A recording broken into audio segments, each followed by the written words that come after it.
Thanks so much for tuning in to the Sustainable Brown Girl YouTube channel. This show exists to provide representation for women of color within the environmental space, to share their stories, and to inspire all to be more eco-friendly every day. I'm your host, Ariel Green. This is where you can see all of the full video podcast episodes. So be sure to subscribe to this YouTube channel and turn on notifications so you don't miss an episode. Also, go follow us on Instagram at Sustainable Brown Girl. Enjoy! Today's featured Sustainable Brown Girl is Addie Fisher, the woman behind Old World New blog. Addie is a sustainable living enthusiast and a thrift fashion lover.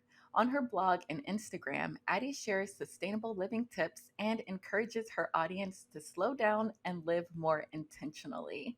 Thank you so much for joining us today, Addie. Good morning. Thank you for having me. Yay. So I always like to start at the beginning. So tell us how you became interested in sustainability. I actually stumbled into it. It was not Mhm. intentional.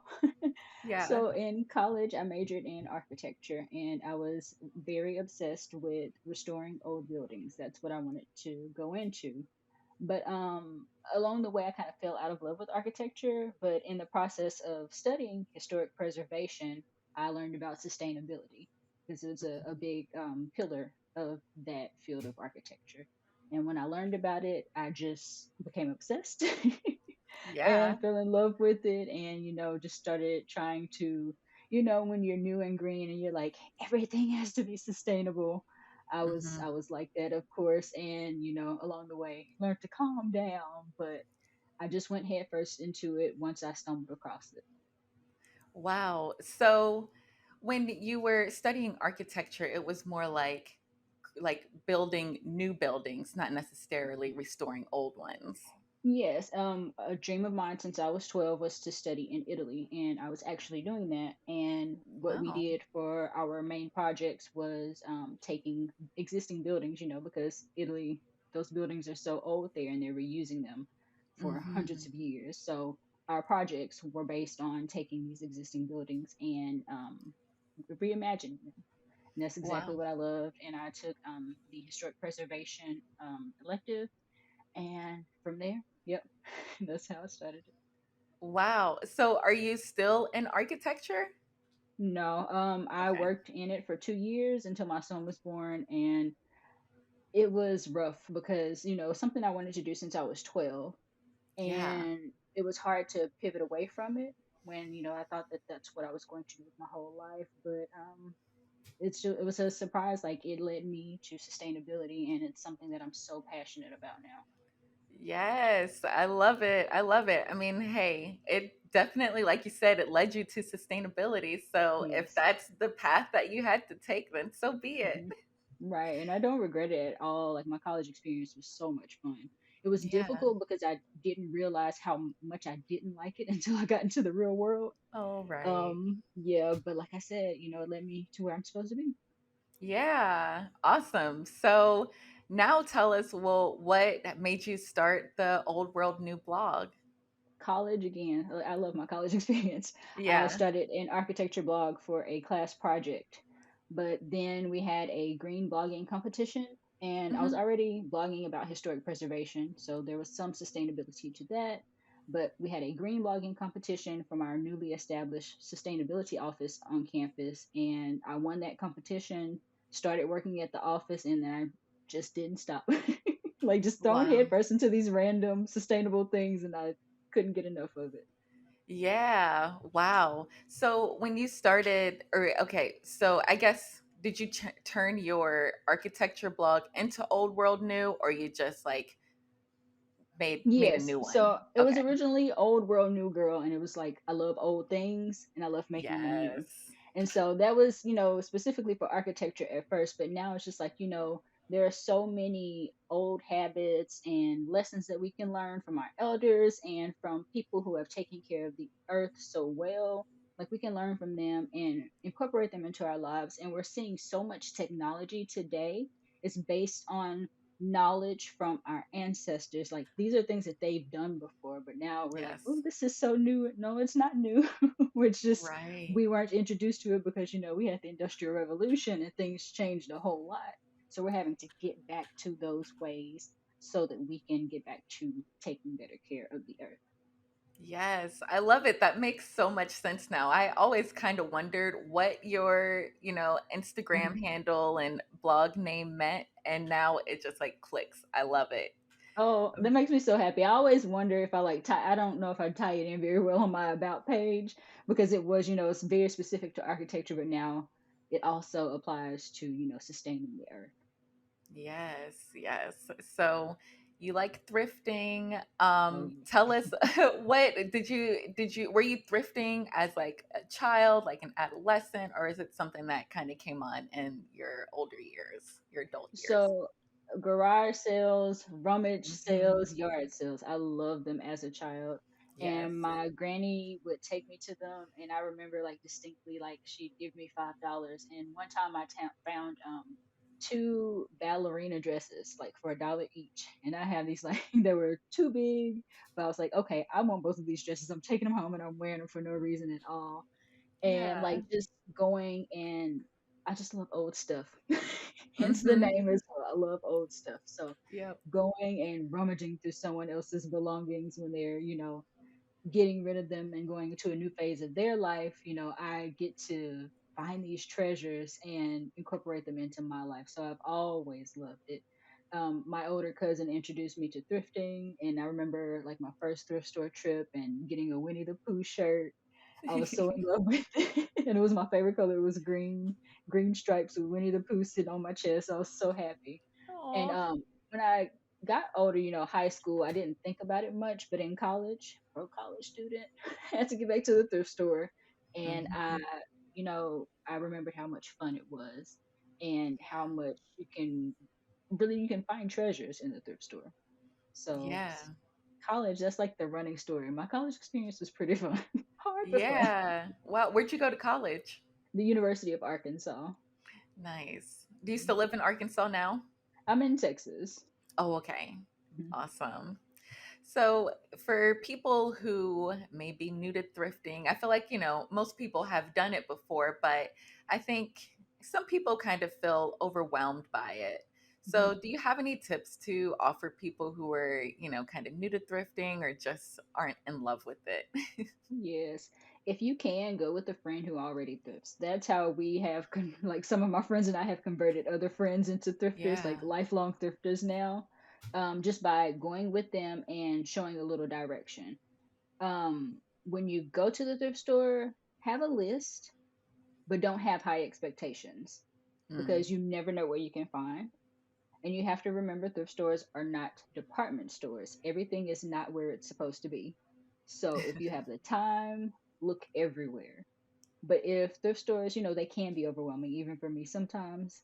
But if they're too much for you, thrift online. There's a lot of secondhand options available online, from Facebook Marketplace to Thread, Depop. There's so many different apps and websites that people are selling their own secondhand items or sourcing items and selling them to you.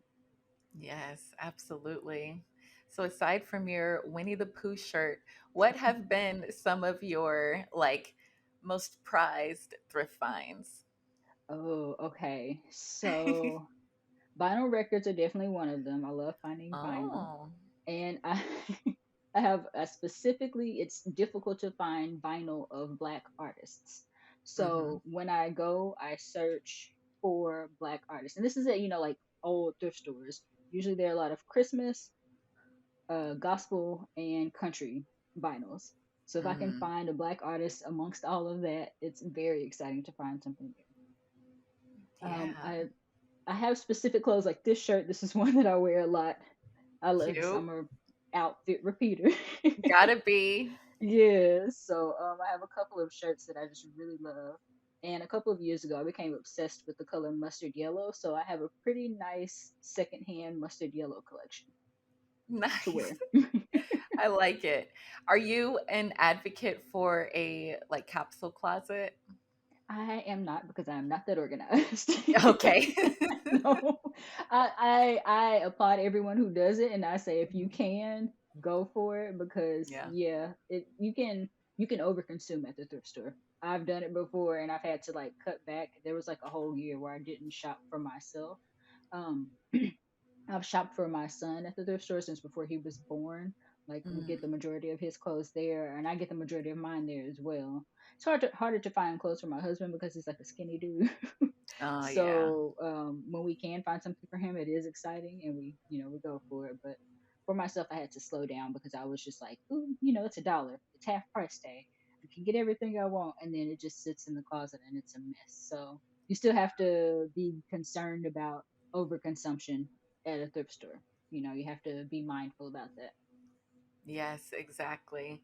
Another thing that I noticed when I started thrifting more was that by determining my personal style, it helped me to like buy less things, because it's like, okay, is this going to match what I have in my closet? Like, do I really like the way this style, fits me?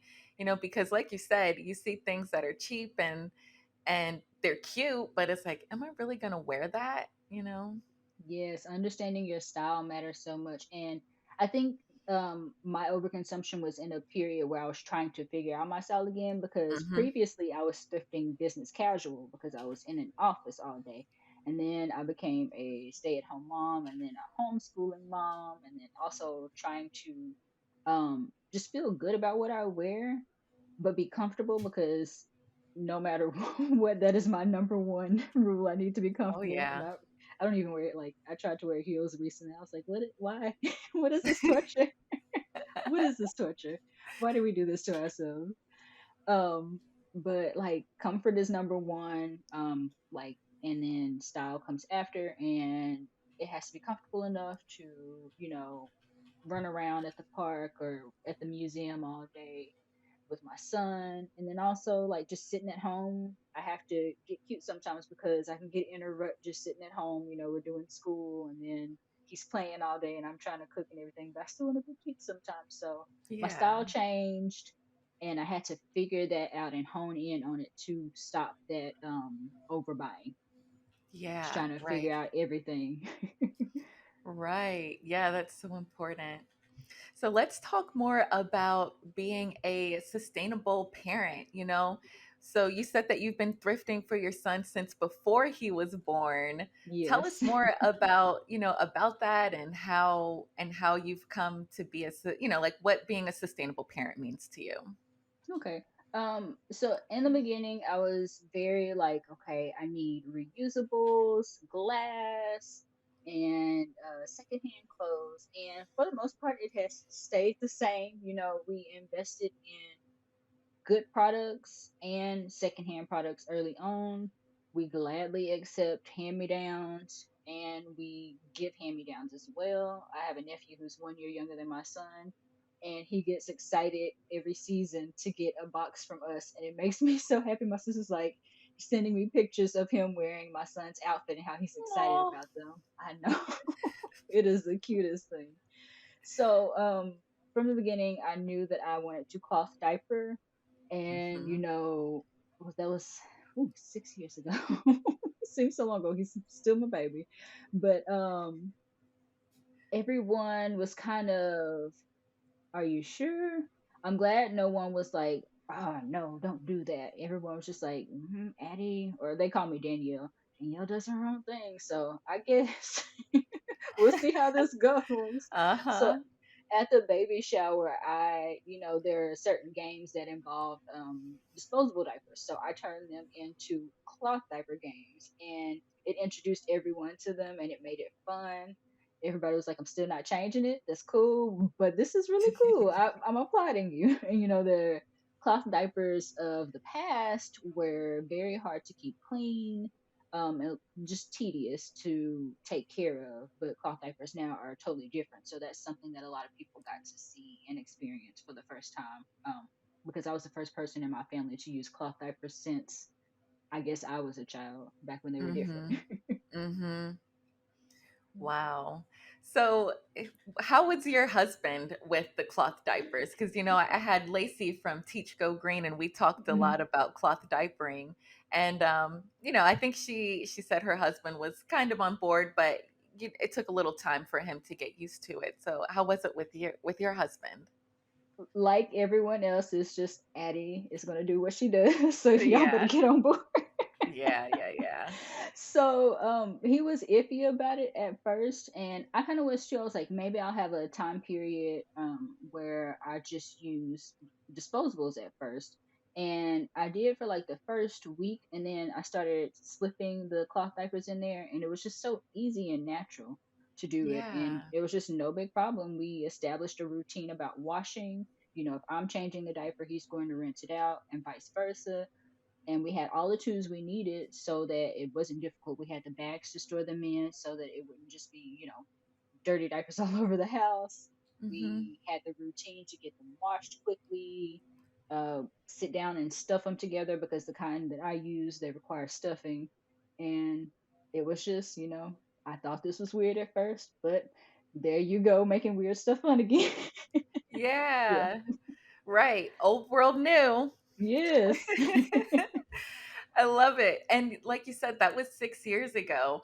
And I'm sure back then, I know I've seen like in the past 2 or 3 years, like more people talking about cloth diapering. hmm But like 6 years ago, I'm sure that not very many people were talking about it. So how Not was that? publicly. It wasn't on Yeah. social media like that, but there Right. were very niche Facebook groups. Facebook groups for Okay. natural parenting and sustainable living have they were a godsend very early on. Breastfeeding, so I'm trying not to use formula, try not to overdo with the bottles. And then cloth diapering, there were groups that were specifically for how to clean them because they can get really messy. They can start to smell like ammonia if you're not doing them right, if you don't understand your water. It's a lot of science behind it that you need to understand in order to to have a successful cloth diaper journey.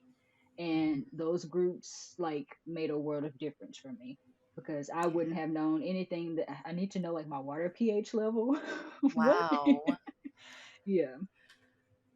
So Wow. that really, really helped. Yeah. Yeah, that's awesome. Having a community where you can talk to people about stuff is like the only way that you can really get things done. Truly, it's game changer. Yeah. So what are some other things that you do as a sustainable parent?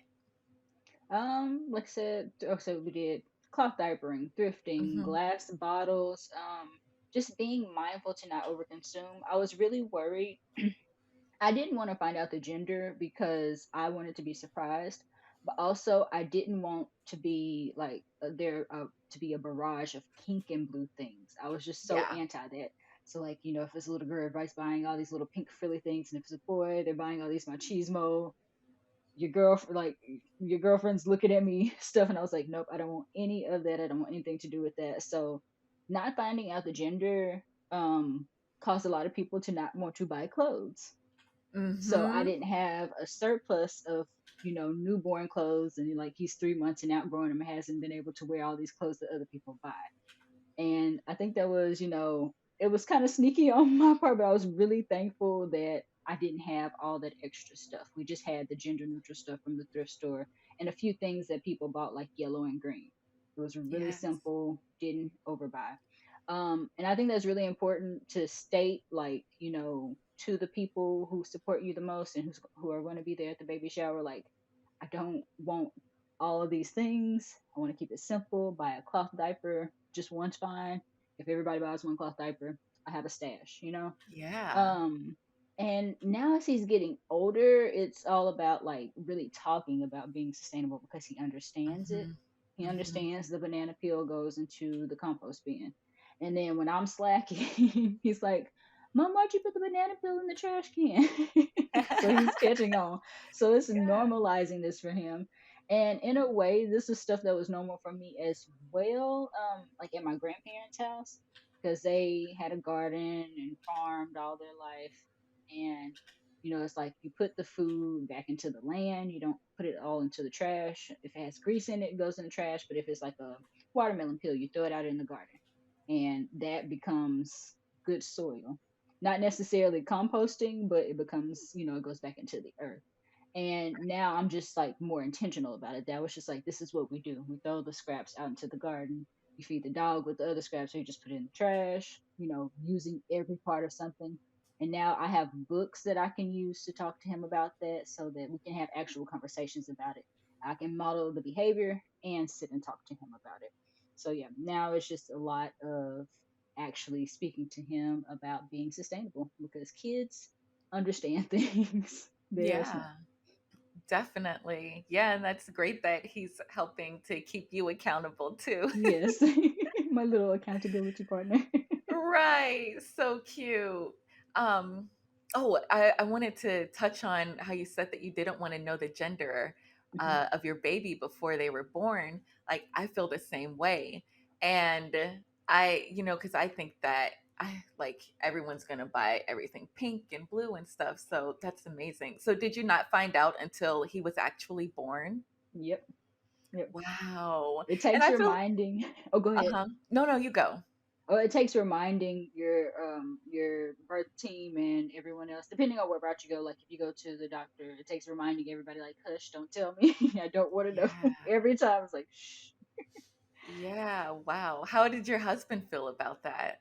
He didn't want to do that at first, but Yeah. then he was on board. And it's so funny, like we were like, if we have another kid, I was like, maybe I want to know. He was like, no, I liked it last time. So now we're Oh, like, okay, we're gonna keep going with it.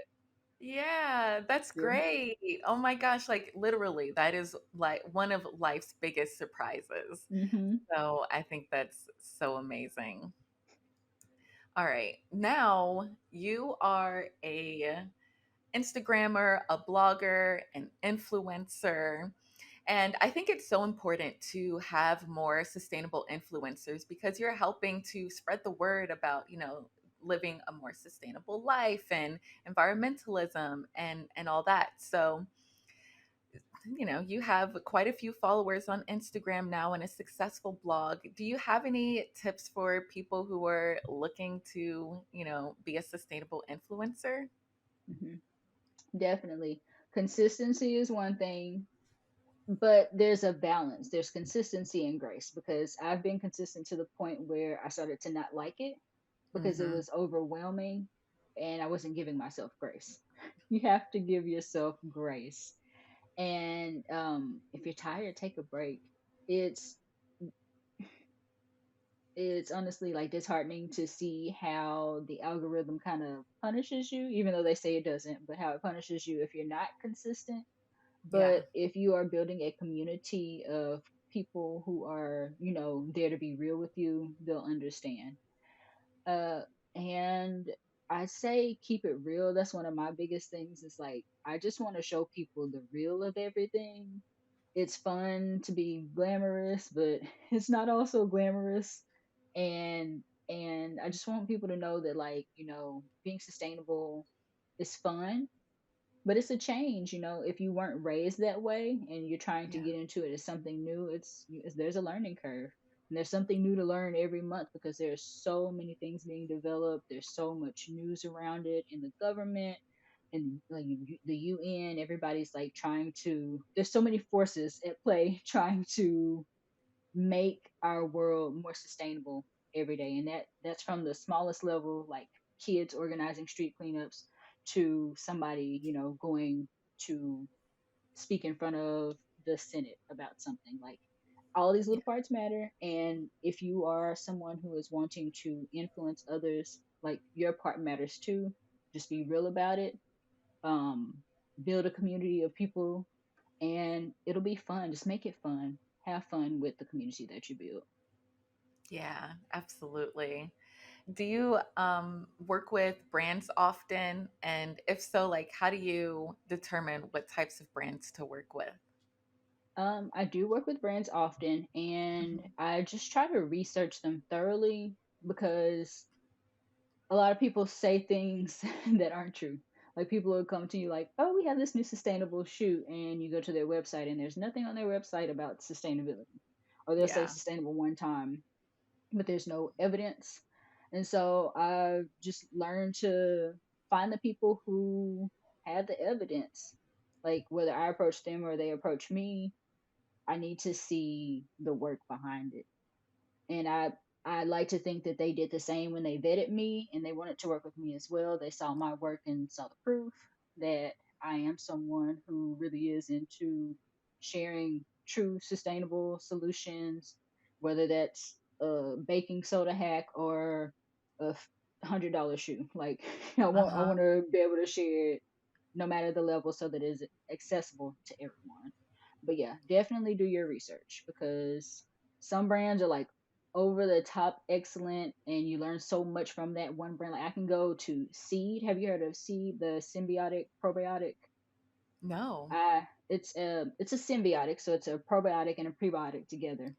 And in Okay. order to be able to be on their affiliate team, I had to take a class. And the class is in Wow. Instagram stories form. So it's not a class per se. You're not taking notes. You're looking at Instagram stories and taking a quiz. So it's Okay. fun, it's beautiful. The science is it is well researched. Wow. Recently, they did a book with there's a brand called a kids book about, and they have a different subject. So they did a kids book about the microbiome because that's what their study is all about because of the probiotics in your gut and your microbiome. So they are constantly putting in the work. So I'm like very proud to represent them and share them when I do. And the research is there and they've proven it time and time again. They continue to prove it. So that's the kind of brands I hope to always be able to work Yeah, right. It's so important to, like you said, vet these different companies that are coming to you because anyone can say anything, with. Yep. And if we're trying to be sustainable and, encourage other people to do the same, like, we have to do our due diligence to make sure Hmm. that we're representing brands that are truly doing the work. Yes. So, um, you talk a lot about on your blog and whatnot about living sustainably on a budget. Hmm. So, what are some good ways to, protect your pockets while, transitioning to a sustainable lifestyle? I think that's where the old school stuff comes in. Like these Yeah. old school hacks, ask your granny and your aunts and uncles like what they did to get by, Hmm. because a lot of our elders had to, make do with what they had. We have so much access to things these days, and they didn't have that same access. So, like baking soda can be used all over the house. You can use Oh, the yeah. baking soda to, you can pour it on your mattress and vacuum it up, and it helps clean that up. You can scrub things with it, like if you or even like salt if you want to clean your wooden cutting board, salt and lemon. You don't have to go out and buy a special solution for it. Salt and lemon and a little bit of oil. You have all those things in the kitchen. And then you can, take the lemon peel, put it with some vinegar, sit it under the cabinet for 2 weeks, and you have a cleaning spray that you can use Hmm. on certain surfaces. Like, make the most of what you have already. And if you don't know how to do that, get on Google, ask an elder, and you can find out how to do that. Come to my Yes. website and you can learn how to do that too. I have a couple of hacks there. Exactly. Yes, you do. So, do you have any favorite sustainable products, either something that's like a DIY or even something that you've purchased? Actually, choose one. Choose one thing that's like a DIY and then one thing that you've purchased that Okay. are your favorites. So, a favorite DIY.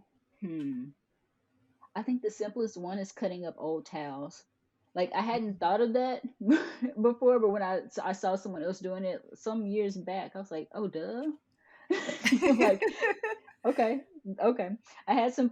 I'm notorious for keeping things forever. Another reason why I don't have a capsule closet. I don't like to get rid of stuff.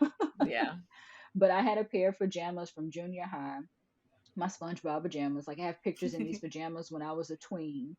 Yes. And 2 years ago, I was finally like, okay, too many holes. I'll stop. But I cut them up, and now every time I put them on my Swiffer, I'm like, hi, I still have my SpongeBob pajama. So you use it on your Swiffer? That's Yeah, awesome. yeah. And it's Wow. exciting to me. I guess I'm very nostalgic. Love old stuff, and I Yeah. have a lot of like love for nostalgia. So I get Yeah. excited to see SpongeBob still, even if it's on the bottom of the Swiffer.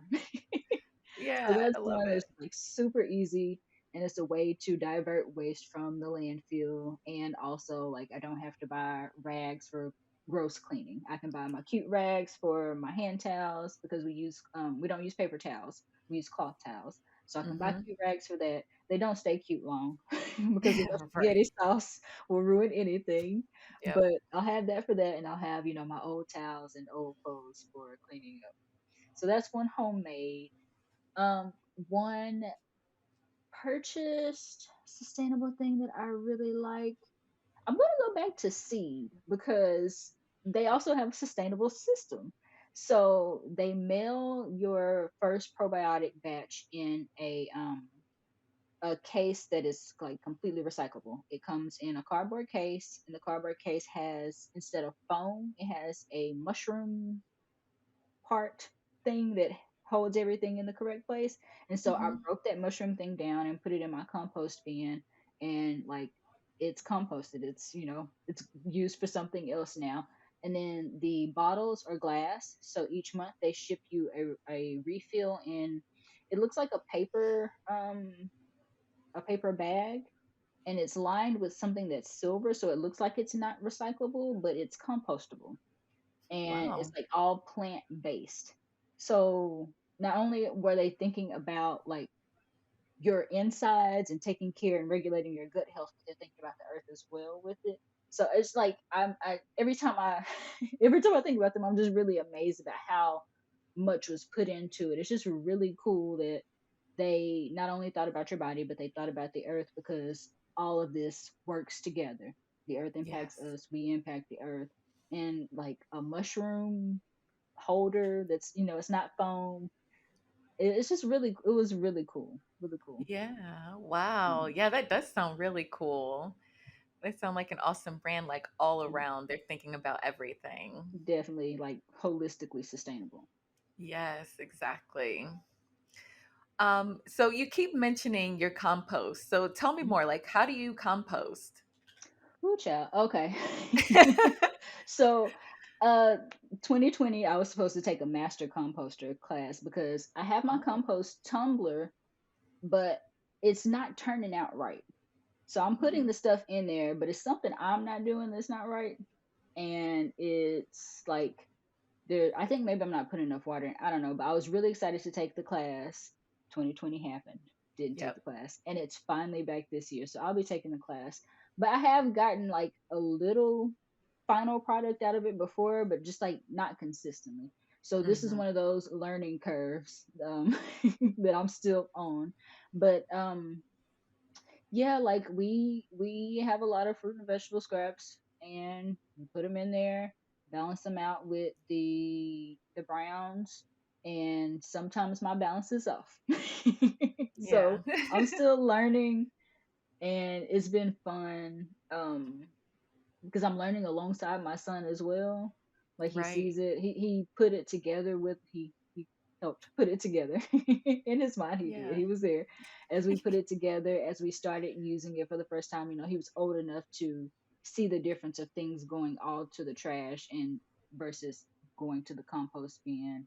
And even like in our yard, we're kind of mindful of like, even if it doesn't go in the compost bin, we have a pile where like all the, if we're cutting vegetation down, we put it into this pile, so it's going back into the earth. And I think Yeah. that's probably what I'm most excited about, is just like modeling this for him, being the example. And hopefully like he won't hopefully, he'll see me going through it, and the learning curve for him won't be as bad. Right, Mm-hmm. exactly. Yeah, you're teaching him while he's young so that he can like already have those values and habits Mm-hmm. instilled in him. Yes. And that's something like I think intergenerational learning, that's something that I've been thinking about a lot as it has to do with living sustainably. I Yeah. wish more words had been said from my grandparents, but I know that was not of their generation. Not my Yeah. family. They weren't talking about things like, when I asked my papa to teach me how to cook, he was like, "You can watch." It's like, cool. So I watched and I Mm, learned. But he did not sit down and give it a step by step. Okay, first you do this. He's like, "No, you can watch." I And see. it worked. Right. And I learned from them by example. And now for what I feel was lacking for me, for the was the communication, I'm able to do that with my son. So I saw them, putting plants back into the earth after we ate from them. And now I hope to learn so that I can understand it in my own brain, not just, this is what we do, and then be able to explain that completely to my son. Right, right. Yes, that's amazing, Addie. Oh my gosh. I'm so happy for you. I love that you are, encouraging people to be more sustainable like through the way they're living and through parenting because it's so important, as you obviously know. Mhm. So, I really appreciate all of the work that you're doing and thank Thank you you. so much for coming on to the show today. Thank you. I've enjoyed it. Yes. So our last question is what does being a sustainable brown or black girl mean to you? Ooh, it means freedom. Like, I find so much joy in nature, and I feel like in everyone's own way they can too. Because not everyone, like, I was barefoot in the rocks on the lake, building fairy houses, catching fish, scaling fish. Like, I'm from the country. Wow. I was doing that. And I know a lot of people aren't that way, but I love to see when people still immerse themselves in nature in their own way. If you go glamping, cool, whatever works for you. But to me, just being able to be in tune with nature and know that the actions that I'm trying to instill in myself and in my child and in my household, they're for the greater good of nature, it's freeing. So that's what being a sustainable black girl is to me. I love it. Yes. Thank you so much for sharing that. And tell everybody where they can find you online. Thank you. So you can find me on my website. It's oldworldnew.us, not .com, .us. That one's a little confusing. And then on Instagram, it's Old World New. Yes. So please go follow her on Instagram. She is always sharing tips and like fashion inspo, and it's just a lot of fun. And then on her blog, she shares like so much good information about pretty much everything we just talked about and more. So you will not be disappointed. Thanks again for joining us today, Addie. Thank you. Don't leave just yet. Click here to hear from another sustainable brown girl, or click here to watch the full playlist from this season.